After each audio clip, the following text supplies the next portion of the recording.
नमस्कार, आप देख रहे हैं देश का नंबर 1 चैनल न्यूज 18 इंडिया और बहुत स्वागत है आपका नंबर 1 शो कच्चा चिट्ठा में। मैं हूं आपके साथ शालिनी कपूर तिवारी।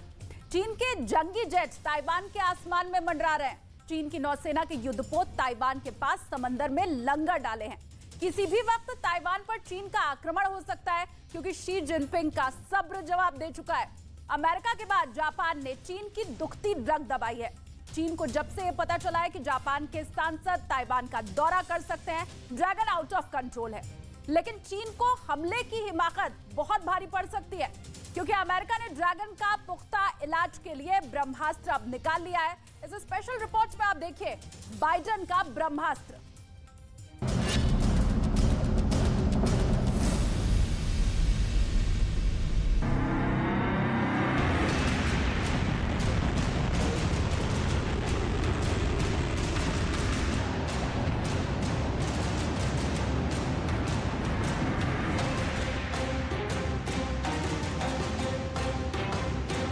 पर्दा हटा, धुआं उठा, पलक झपकते ही आसमान जलने लगा।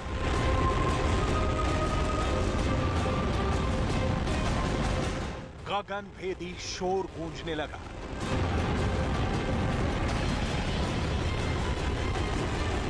रात के घुप अंधेरे के बीच चुंधिया देने वाली रोशनी फैल गई।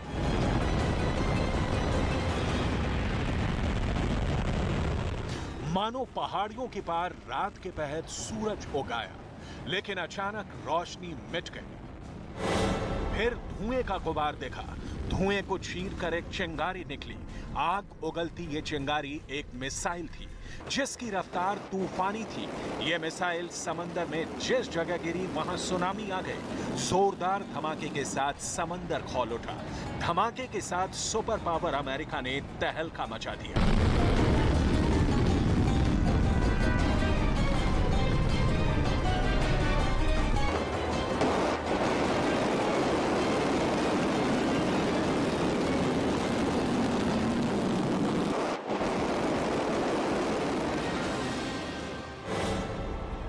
इंटरकॉन्टिनेंटल एटमी धमाका।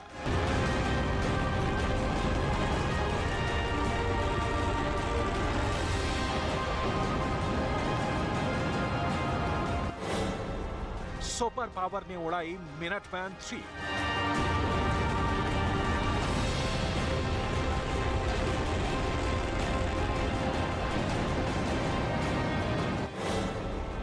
ड्रैगन दिखाए DF-41 का दम।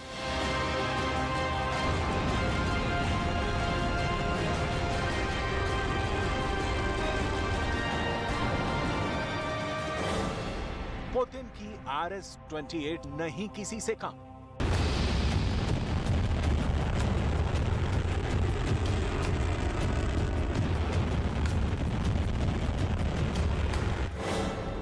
ताइवान फ्रंट मिसाइल का करंट।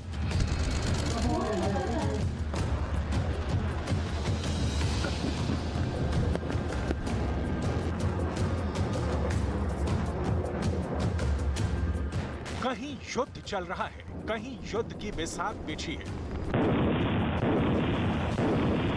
फिलहाल सबसे ज्यादा चीन से ताइवान को खतरा है।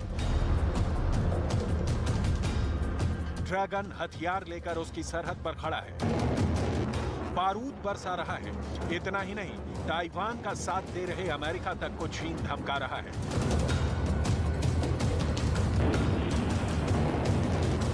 सुपर पावर के दोस्त देश जापान और दक्षिण कोरिया तक चीन के निशाने पर हैं।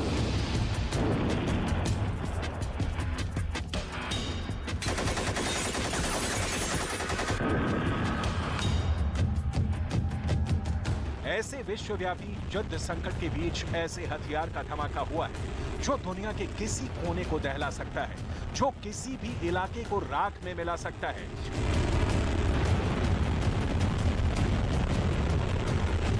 ऐसा हथियार जो किसी भी जंग का नतीजा एक धमाके से तय कर सकता है।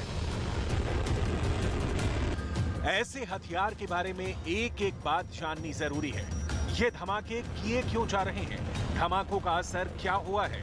यही धमाके अगर युद्ध के दौरान हुए तो क्या हो सकता है? जानेंगे तो कलेजा थर्रा जाएगा। मिसाइल युद्ध के भयावह नतीजे रूह कपाने वाले हैं।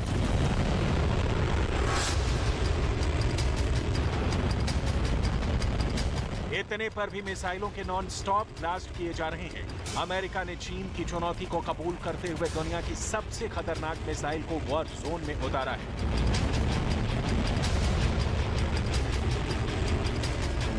इस मिसाइल का नाम है मिनटमैन 3। इसे सुपर पावर का ब्रह्मास्त्र कहा जाता है। मिनटमैन अमेरिका के दुश्मनों की तबाही का नाम है। अमेरिका ने मिनटमैन 3 का सफल परीक्षण कर दुश्मनों के दिल में खौफ भर दिया है, क्योंकि इस मिसाइल की काज किसी के पास नहीं है। मिनटमैन 3 की खूबियां इसे अजीब बनाती हैं। इस मिसाइल के सफल टेस्ट का तीसरा सैकड़ा अमेरिका ने जड़ा है।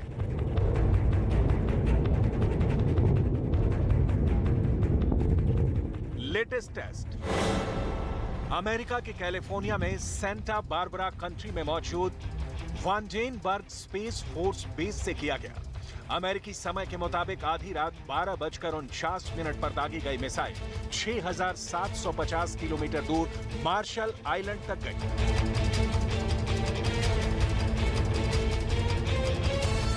तय दूरी पर जाकर मिनटमैन 3 ने सेट टारगेट को समंदर में दफन कर दिया।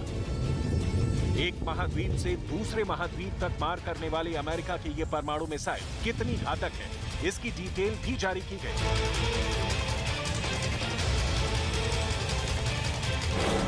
मिनटमैन 3 LGM-13 मिनटमैन सीरीज की न्यूक्लियर मिसाइल है, जिसका वजन 36,030 किलोग्राम है। इस मिसाइल का व्यास 1.68 मीटर का है। मिनटमैन 3 मिसाइल W7 और W87 न्यूक्लियर वॉरहेड से लैस है।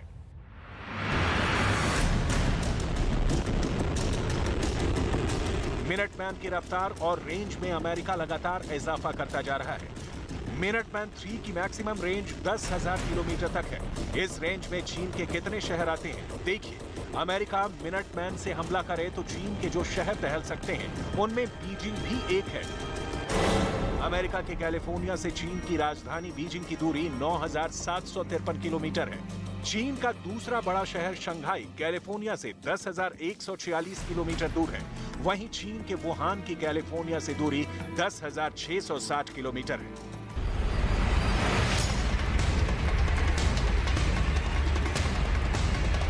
यानी मिनटमैन 3 के अपग्रेड वर्जन की रेंज में चीन का चप्पा चप्पा है, जिन्हें दहलाने के लिए अमेरिका को महज कुछ मिनट लगेंगे। युद्ध के हालात में मिनटमैन जैसी दो और मिसाइलें भी अमेरिका के मिसाइल गोदाम में हैं, जिनसे अमेरिका का न्यूक्लियर ट्रायड बनता है। न्यूक्लियर ट्रायड का मतलब है जल, थल और नभ से मिसाइलें दागने की क्षमता। अमेरिका की तीनों सेनाएं मिनटमैन 3 की पावर से लैस हैं। इतने विनाशकारी हथियार रखने वाले अमेरिका को भी चीन आंख दिखाने की जरूरत कैसे कर रहा है? क्या चीन के पास सुपर पावर की मिसाइलों का तोड़ है? चीन दावा करता है कि उसकी इंटरकॉन्टिनेंटल मिसाइल की रेंज दुनिया में सबसे ज्यादा है। उसकी डोंगफेंग 41 मिसाइल की रफ्तार का भी कोई सानी नहीं है।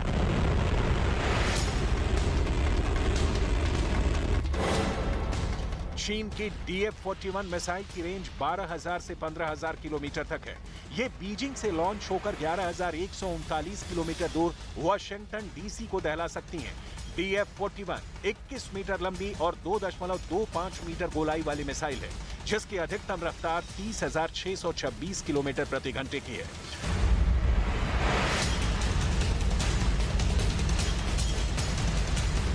डोंगफेंग 41 को ट्रक लॉन्चर के जरिए कहीं भी पहुंचाया जा सकता है, मतलब इसकी रेंज जरूरत पड़ने पर बढ़ाई जा सकती है। डोंगफेंग सीरीज की चाइनीज मिसाइलों की पूरी रेंज घातक मानी जाती है। चीन की DF-26 को मारक क्षमता की वजह से गुआम किलर मिसाइल कहते हैं। चीन ने साल 2015 में सैन्य परेड में पहली बार DF-26 का प्रदर्शन किया। चीन के पास करीब 80 DF-26 मिसाइल लॉन्चर हैं, जिसमें 160 मिसाइलें हैं।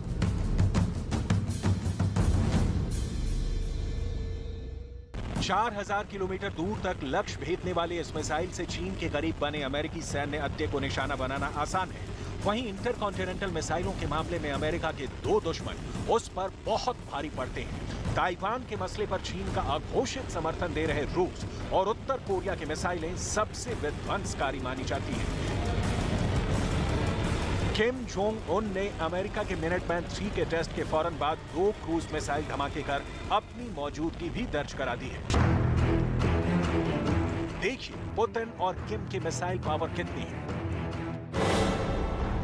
रूस की सबसे विस्फोटक मिसाइल का नाम है RS-28 सरमट। नेटो फोर्स इसे साटन 2 यानी शैतान का नाम देती है। सरमट मिसाइल की रेंज 18,000 किलोमीटर तक है। सरमट मिसाइल एक वार में 10 टारगेट दहला सकती है। वहीं उत्तर कोरिया के तानाशाह के पास होसोंग सीरीज की इंटरकॉन्टिनेंटल मिसाइल का जखीरा है। इसमें होसोंग 15 की रेंज 13,000 किलोमीटर की दूरी तक है।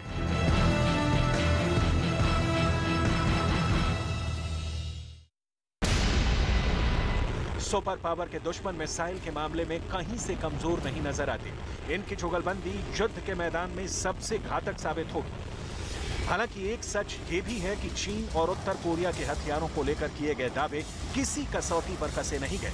चीन के हथियारों को दोयम दर्जे का माना जाता है। उसके जंगी जेट हों या फिर समुद्री अखाड़े की बैटलशिप, अमेरिकी हथियारों के आगे कहीं नहीं टिकते। ऐसे में ताइवान पर चीन का हमला अगर होता है तो भीषण लड़ाई को टालना नामुमकिन होगा। अगर युद्ध अटल होगा तो ये भी अटल सत्य है कि ये मिसाइल युद्ध होगा। महाविनाश का यही हथियार हर तरफ से चलेगा। जिसकी मिसाइल जितनी दमदार होगी, जंग में जीत उसी की होगी। तभी तो हर तरफ से मिसाइलें उड़ाई जा रही हैं। तभी तो मिसाइल के धमाके पर शेखी बघारी जा रही है। मगर इंटरकॉन्टिनेंटल मिसाइलों के धमाके का जब आरंभ होगा तो इसके अंत की कोई सीमा नहीं होगी। धरती को राख करने भर का मिसाइल जखीरा अमेरिका और उसके दुश्मनों के पास है। परमाणु हथियारों से लैस ये मिसाइलें धरती पर हाहाकार मचा देंगी।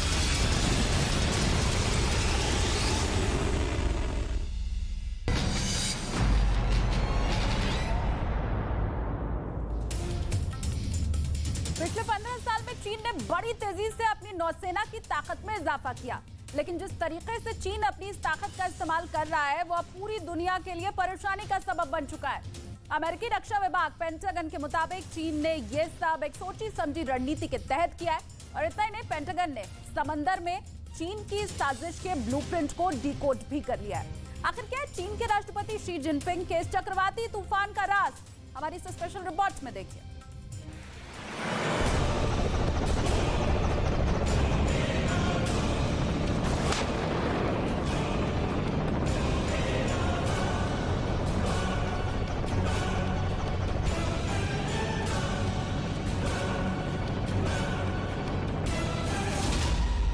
समंदर में चीन की बादशाहत का ब्लूप्रिंट डिकोड।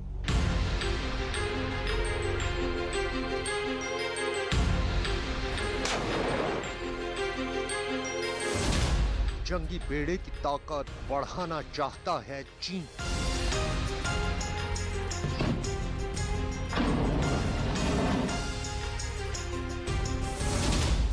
चीन की साजिश का खुल गया राज।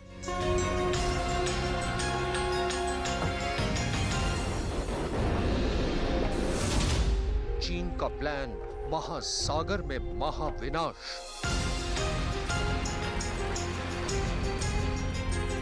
ये चीन की नौसेना की ताकत है।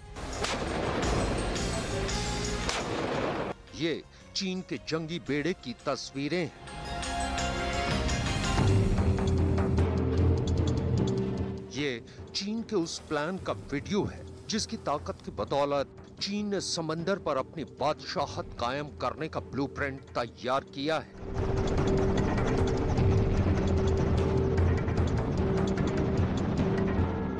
गहरे नीले समंदर में चीन की नौसेना की युद्धपोत से गोलियों की बौछार करती मशीन गन, जंगी जहाज के डेक से दुश्मन के टारगेट को तबाह करने के लिए आग उगलती मिसाइलें,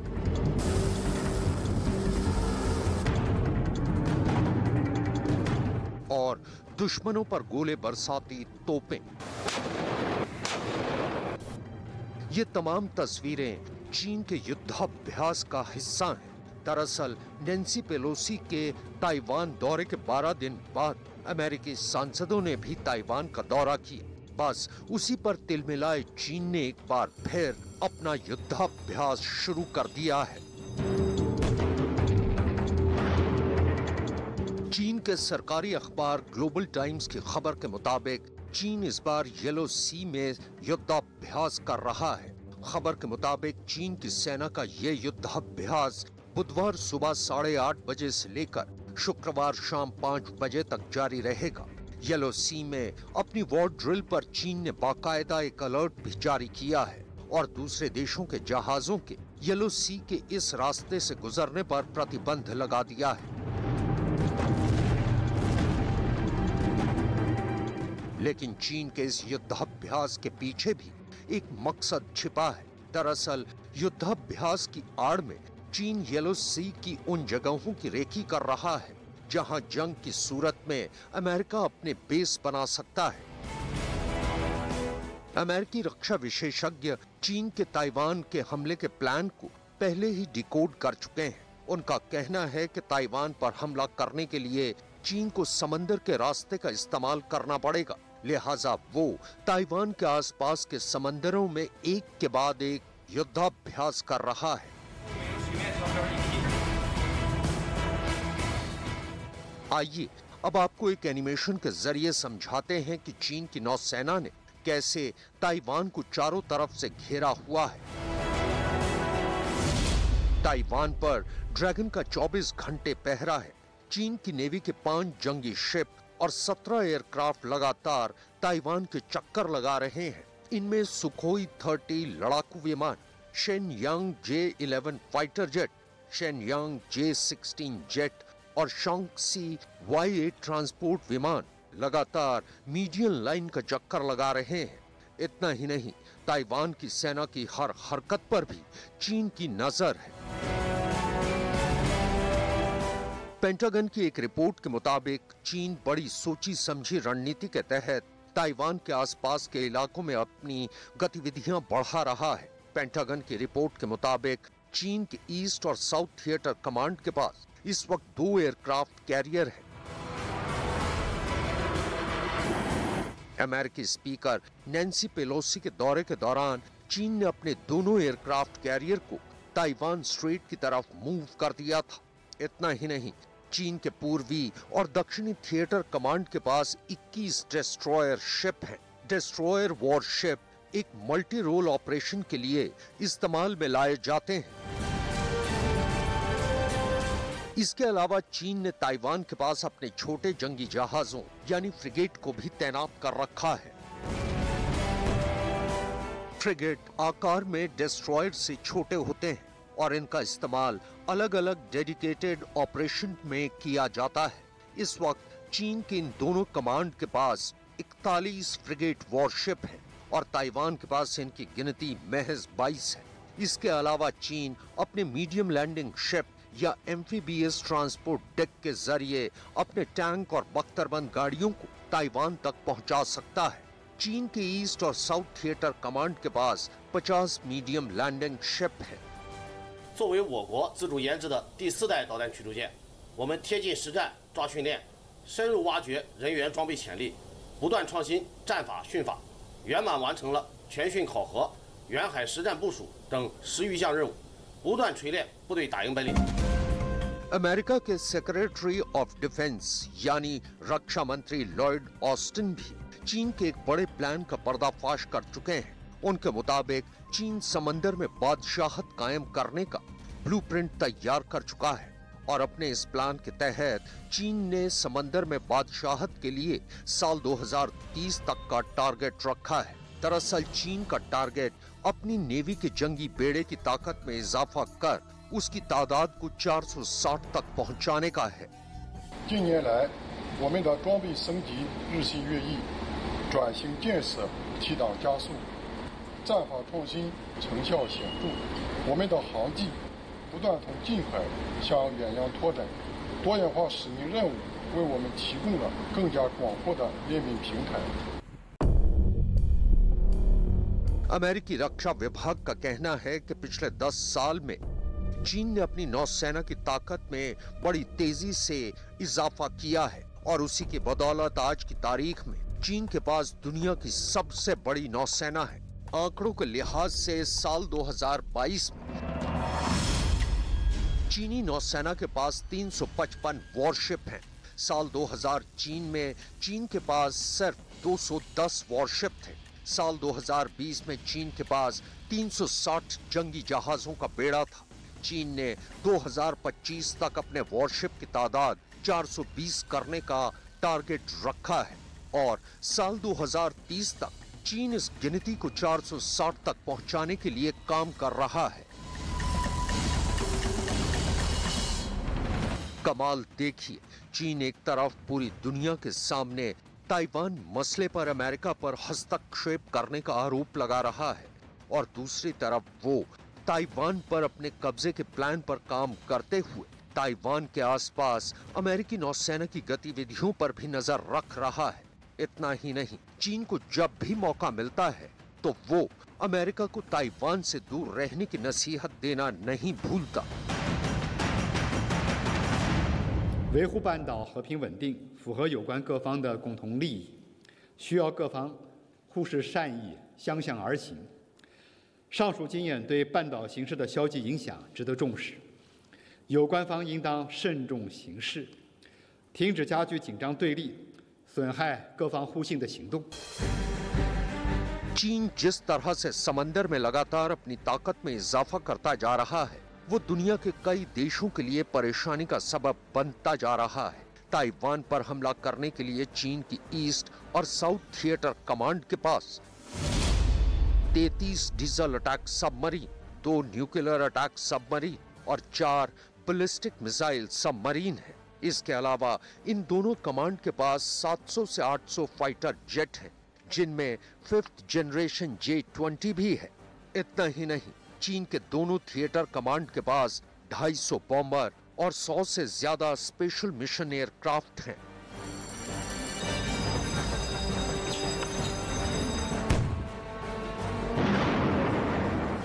पेंटागन की रिपोर्ट के मुताबिक चीन समंदर में अपनी बादशाहत कायम करने के लिए अपने न्यूक्लियर सबमरीन की तादाद में भी लगातार इजाफा कर रहा है। पिछले 15 साल में पीएलए नेवी ने 12 न्यूक्लियर सबमरीन का निर्माण किया है, जिनमें 2 शैंग क्लास, 4 शैंग 2 क्लास और 6 जिन क्लास पनडुब्बियां शामिल हैं। जिन क्लास की हर परमाणु पनडुब्बी 12 JL-2 बैलिस्टिक मिसाइल से लैस होती हैं। चीन ने रूस से 12 किलो क्लास सबमरीन खरीदी थी। इनमें से 8 submarine advanced anti-ship cruise missile launch करने की क्षमता रखती हैं। इसके अलावा चीन की नेवी के पास 13 सोंग क्लास और 17 युआन क्लास डीजल इलेक्ट्रिक पनडुब्बियां भी हैं। चीन की नेवी साल 2025 तक अपने बेड़े में 25 से ज्यादा yuan class diesel electric submarine चाहती है। चीन की नौसेना के इस प्लान को देखने के बाद लगता है कि चीन सिर्फ साउथ चाइना सी या फिर हिंद और प्रशांत महासागर तक ही महदूद नहीं रहना चाहता है, बल्कि चीन दुनिया के दूसरे समंदरों पर भी राज करने के प्लान पर काम कर रहा है और धीरे धीरे दुनिया की आंखों में धूल झोंककर अपने मकसद को पूरा करने में जुटा हुआ है।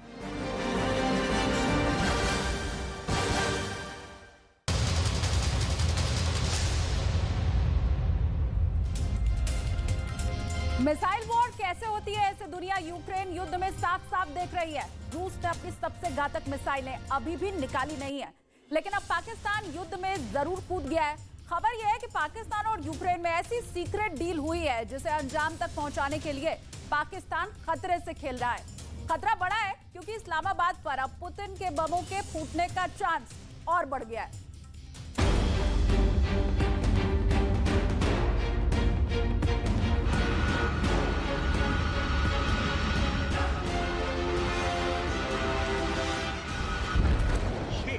रॉयल एयर फोर्स का C-17 ग्लोब मास्टर है।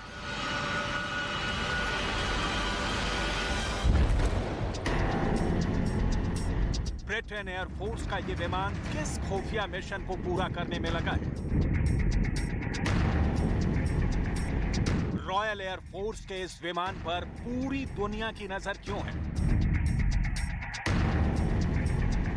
रूस ब्रिटेन के इस खास विमान के रूट को क्यों स्कैन कर रहा है?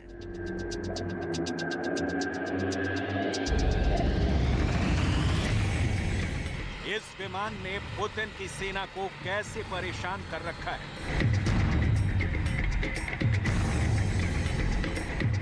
इस विमान से आखिर ऐसा क्या एयरलिफ्ट किया जा रहा है जो यूक्रेन के लिए संजीवनी का काम कर रहा है? इस विमान के लैंड होते ही यूक्रेन के राष्ट्रपति ज़ेलेंस्की का जोश 10 गुना क्यों बढ़ जाता है?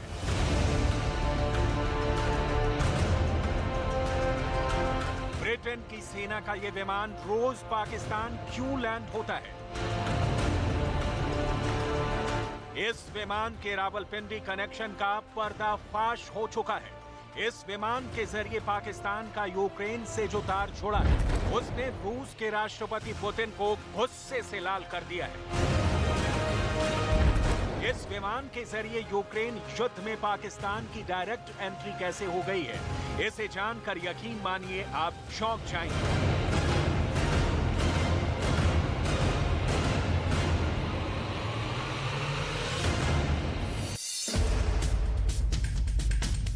लेकिन उससे पहले इस विमान के खुफिया रूट को समझ लीजिए। ब्रिटेन के रॉयल एयरफोर्स का C-17 ग्लोबमास्टर विमान साइप्रस के आर्कोट्री बेस से उड़ान भरता है। इस फ्लाइट में कौन है, कहां जा रहा है, इसकी जानकारी पाकिस्तान को दी जाती है। पाकिस्तान के साथ साथ मिस्र, सऊदी अरब और ओमान को भी स्पेशल विमान की जानकारी दी जाती है, क्योंकि उनके एयर स्पेस का इस्तेमाल करना है। और फिर लंबी उड़ान भरकर ये पाकिस्तान में रावलपिंडी के नूर खान एयरबेस पर लैंड करता है।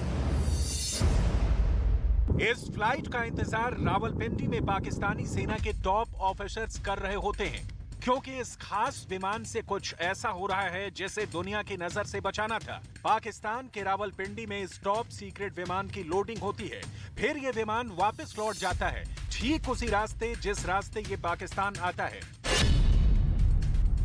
पाकिस्तान से टेक ऑफ कर ब्रिटेन का यह जहाज ओमान के रास्ते सऊदी अरब को पार कर मिस्र पहुंचता है और मिस्र से यह सीधे यूक्रेन के पड़ोसी देश रोमानिया में लैंड करता है। किसी विमान को अगर पाकिस्तान से रोमानिया जाना हो तो उसका रूट इस रूट से बिल्कुल अलग होता है, लेकिन इस विमान के लिए पाकिस्तान से रोमानिया के एयर रूट को बदल दिया गया है। रोमानिया में इस विमान को खाली किया जाता है। ऐसा सिर्फ एक दिन नहीं, रोज हो रहा है। ब्रिटेन का विमान रोज रावलपिंडी लैंड हो रहा है, लोड हो रहा है और फिर वापस रोमानिया आकर अनलोड।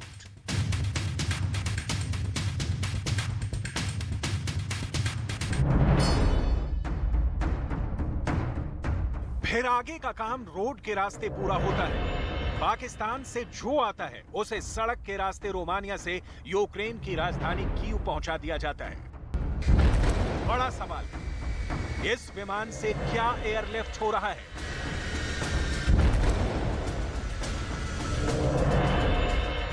पाकिस्तान से यूक्रेन क्या भेजा जा रहा है? क्या पाकिस्तान की सेना कीव जा रही है या फिर पाकिस्तान से हथियार की डिलीवरी हो रही है? बताया जा रहा है कि इस टॉप सीक्रेट डिलीवरी से यूक्रेन जंग की तस्वीर और तकदीर दोनों बदल रही है।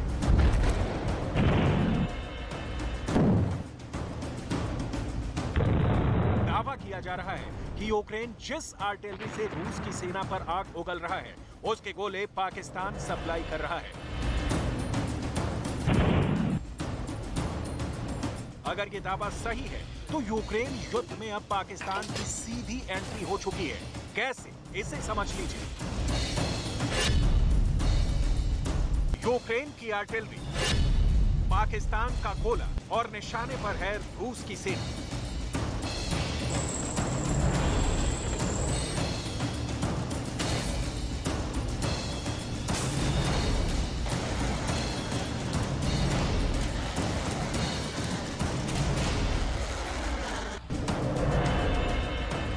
अब यूक्रेन युद्ध का पाकिस्तान कनेक्शन कैसे युद्ध के मैदान में काम आ रहा है, इसे देखिए।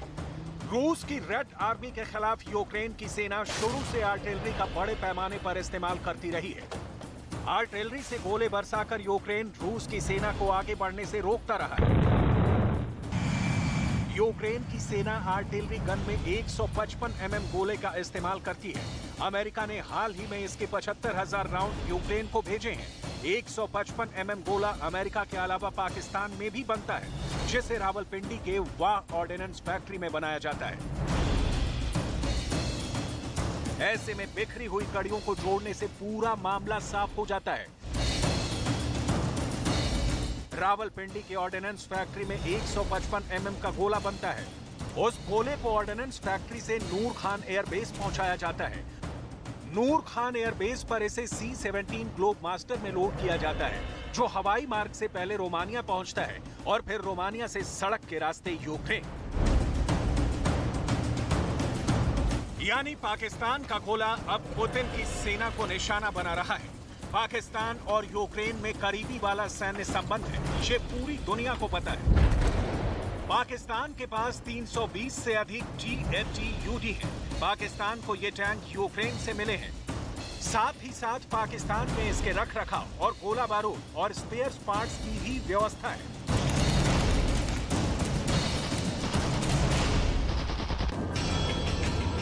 यही वजह है कि अब युद्ध के वक्त पाकिस्तान में मौजूद मेड इन यूक्रेन का गोला बारूद अब वापस यूक्रेन के काम आ रहा है, जिसे यूक्रेन तक पहुंचाने का काम ब्रिटेन की एयरफोर्स कर रही है। ठीक ऐसे ही शीत युद्ध के दौरान अमेरिका का U-2 स्पाई प्लेन पाकिस्तान से उड़कर रूस की टो लेता था। तब के सोवियत संघ रूस ने अमेरिका के उस टोही विमान को मार गिराया था और पाकिस्तान को कब्रिस्तान बना देने की धमकी दे डाली थी। यानी शीत युद्ध के दौरान पाकिस्तान की धरती का इस्तेमाल अमेरिका कर रहा था और यूक्रेन युद्ध में यह काम ब्रिटेन कर रहा है। पाकिस्तान के गोला बारूद को यूक्रेन पहुंचा रहा है।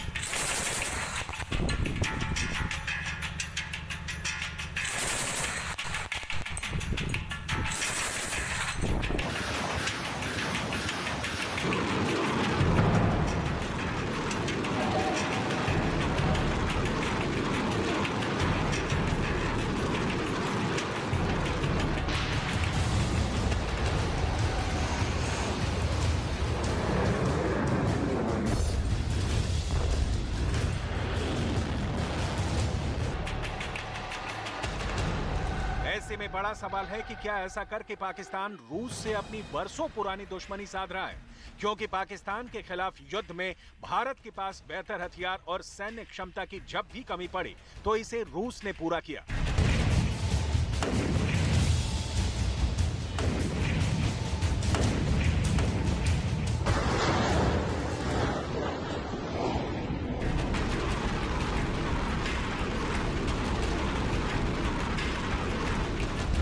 रूस ने भारत की भरपूर मदद की। रूस का भारत से बहुत ही पुराना और करीबी रिश्ता रहा है। गौर करने वाली बात यह है कि रूस भारत का सबसे बड़ा डिफेंस सप्लायर है। भारतीय सेना में 68% हथियार ऐसे हैं जो रूस से लिए गए हैं और वहां से तकनीक लेकर भारत में बनाए गए हैं। रूस से भारत को ऐसी हाई टेक्नोलॉजी के हथियार मिले हैं जो दुनिया में किसी और देश ने भारत को नहीं बेचे हैं।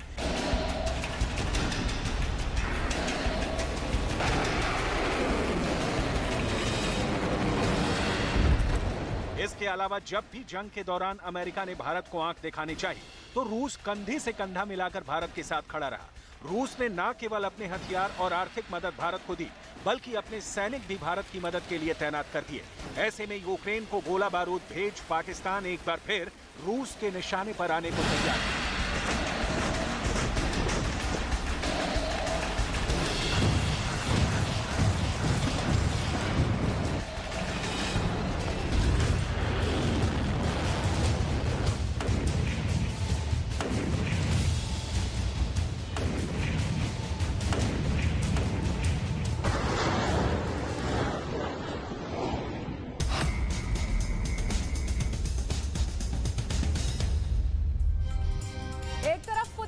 करीबियों से ये दावे करवाते हैं कि उनकी आर्मी तीसरा विश्व युद्ध लड़ने के लिए तैयार है और वो परमाणु हमले करने से भी नहीं चूकेंगे। लेकिन वहीं दूसरी तरफ खबर ये भी आई है कि यूक्रेन की जंग में पुतिन ने अपना 100वां आर्मी ऑफिसर भी खो दिया है।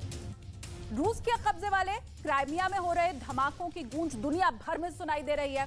युद्ध इतने खतरनाक मोड़ पर पहुंचता नजर आ रहा है कि यूरोप के 75 करोड़ लोगों को डर लग रहा है। क्या है इस डर की वजह? क्यों यूक्रेन का युद्ध अब बड़ी त्रासदी की तरफ बढ़ता जा रहा है? कच्चा चिट्ठा की इस स्पेशल रिपोर्ट में देखिए।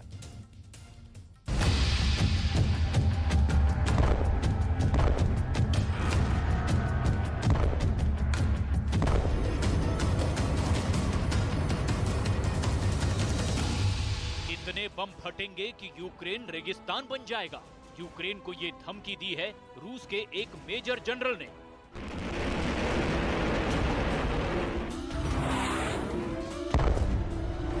पुतिन के खास एक मेजर जनरल ने यूक्रेन को इतनी बड़ी धमकी दी है कि ज़ेलेंस्की बार बार प्रेस कॉन्फ्रेंस कर रहे हैं, दुनिया से मदद की भीख मांग रहे हैं। रूस ने चैलेंज कर दिया है, या तो यूक्रेन रूस का होगा या फिर रेगिस्तान बनेगा। रूस और यूक्रेन के बीच तनाव की डोर इतनी ज्यादा खींच चुकी है कि किसी भी वक्त कोई बहुत बड़ा परमाणु हादसा पूरे यूरोप को दहला सकता है। रूस की फौज आखिर इस कदर गुस्से में क्यों है? गुस्से की वजह है यूक्रेन के वो सटीक हमले जिसने रूस की आर्मी की नींव हिलाकर रख दी है। यूक्रेन की आर्मी ने टारगेटेड किलिंग करके पुतिन के 100वें बड़े सेनापति को भी खत्म कर दिया है। रूस के कर्नलों जनरलों पर कैसे आफत आई हुई है? अगर आंकड़ों पर गौर किया जाए तो अमेरिका और यूक्रेन का दावा है कि यूक्रेन युद्ध में हर 3 दिन में रूस अपने 2 आर्मी ऑफिसर और 300 जवान खो रहा है। कैसे यूक्रेन ने रूस के 100 आर्मी ऑफिसर मार दिए? पूरी बात आपको विस्तार से समझाएंगे, लेकिन सबसे पहले यूक्रेन की रणभूमि से एकदम लाइव तस्वीरों के साथ जंग की सबसे बड़ी खबर। खार्किव रीजन में यूक्रेन की फौज को एक बड़ी सफलता उस वक्त मिली जब यूक्रेन की 93 मैकेनाइज्ड आर्मी कमांड ने रूस के N-90 टैंकों के काफिले पर हमला कर दिया। 93 मैकेनाइज्ड आर्मी कमांड ने अपने बयान में इसकी जानकारी दी है। यूक्रेन ने जेवलिन मिसाइलों से रूस के इस अत्याधुनिक टैंकों को नष्ट कर दिया है और इसका एक वीडियो फुटेज भी जारी किया है। यूक्रेन के अंदर भले ही रूस को एडवांटेज है, रूस का पलड़ा आज भी भारी लग रहा है, लेकिन इसके लिए भी रूस को बहुत भारी नुकसान उठाना पड़ा है। पुतिन का 100वां आर्मी ऑफिसर भी यूक्रेन की युद्ध भूमि में मारा जा चुका है। रूस के 90वीं टैंक डिवीजन के कर्नल विटाली तिस्कुल यूक्रेन में मारे जाने वाले रूस के 100वें आर्मी ऑफिसर हैं। 2 बच्चों के पिता कर्नल विटाली की उम्र 36 साल थी। पूरे सैन्य सम्मान के साथ उन्हें रूस के एक चर्च में दफना दिया गया है। पुतिन यूक्रेन में अपनी फौजों की धीमी रफ्तार से इतने ज्यादा गुस्से में हैं कि वो अब तक कई रूसी जनरलों को बर्खास्त कर चुके हैं। ब्रिटिश खुफिया एजेंसियों के मुताबिक रूस के कमांडर जनरल अलेक्जेंडर चाको को बर्खास्त किया जा चुका है। इसी तरह Alexander Zhuravlev, general lieutenant Vladimir गोचेतको और जनरल अलेक्जेंडर ड्वोर्निको को भी बर्खास्त किया जा चुका है। जो सैन्य अधिकारी पुतिन के गुस्से के शिकार से बच रहे हैं, वो यूक्रेन के बम गोलों का शिकार हो रहे हैं।